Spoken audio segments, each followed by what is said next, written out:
Herzlich willkommen zu meiner neuen Rubrik Frag den Pfarrer. Eine Abonnentin mit dem Künstlernamen Isabel Winkel stellte mir die Frage: Warum haben es herzensgute Menschen oft auffallend schwer und kämpfen ohne Glück um das Minimum, während schlechte Menschen in Erfolg und Geld baden? Ich fühle mich von Gott so hart geprüft, dass ich mich frage, ob er mich verlassen hat. Vielen befreundeten, lichtvollen Herzensmenschen geht es ähnlich. Gleichzeitig beobachte ich Ruhm, Erfolg und Geldregen bei den gewissenlosen Lügnern, Heuchlern und Manipulatoren. Narzissten und Soziopathen finden sich ganz oben auf der Bühne und Karriereleiter. Vielen Dank für diese schwierige Frage, die ein existenzielles Thema anspricht. Warum muss ich unschuldig leiden? Die Bibel gibt darauf unterschiedliche Antworten.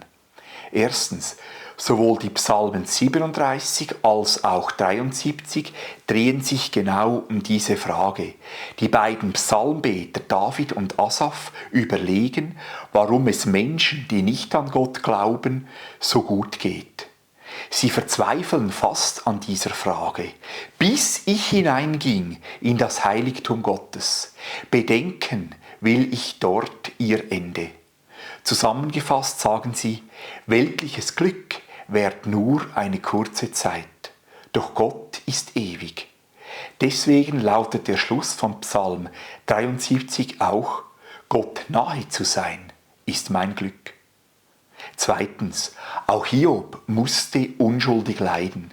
Er verlor alles, sowohl alle seine Kinder als auch seinen gesamten Besitz sowie seine Gesundheit. Seine eigene Frau flüsterte ihm ein, sein Leben zu beenden.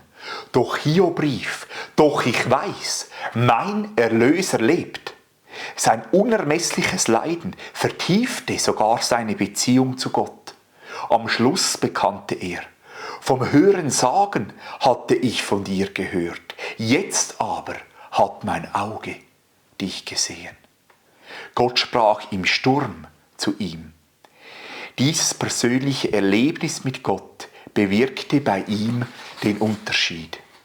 Wie machen wir persönliche Erlebnisse mit Gott? Mir hilft es, täglich in der Bibel zu lesen, mit Gott im Gebet zu sprechen und mich in der Kirchgemeinde zu engagieren. Mit seinem unschuldigen Leiden weist uns Hiob auf Jesus Christus hin. Drittens, Jesus Christus hat schuldlos für uns gelitten. Der Apostel Petrus schreibt, denn es hat auch Christus einmal für unsere Sünden gelitten, der Gerechte für die Ungerechten, damit er uns zu Gott führte. 1. Petrusbrief 3,18.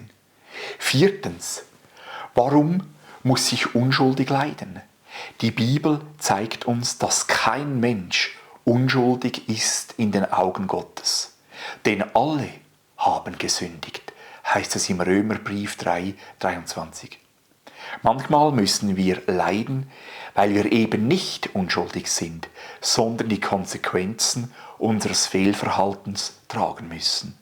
Fünftens, am Ende wird Gott das jüngste Gericht durchführen, an welchem alle, die die Vergebung von Jesus nicht angenommen haben, für ihre bösen Taten ewig werden büßen müssen in der Gottesferne.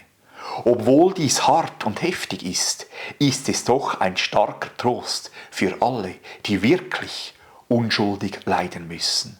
Gott wird am Schluss Gerechtigkeit wiederherstellen. Wenn auch du eine Frage hast, die dir unter den Nägeln brennt, dann lasse sie mir bitte zukommen, zum Beispiel in den Kommentaren. Bitte abonniere meinen Kanal und leite dieses Video an Interessierte weiter. Vielen Dank. Ich wünsche uns allen Gottes Segen.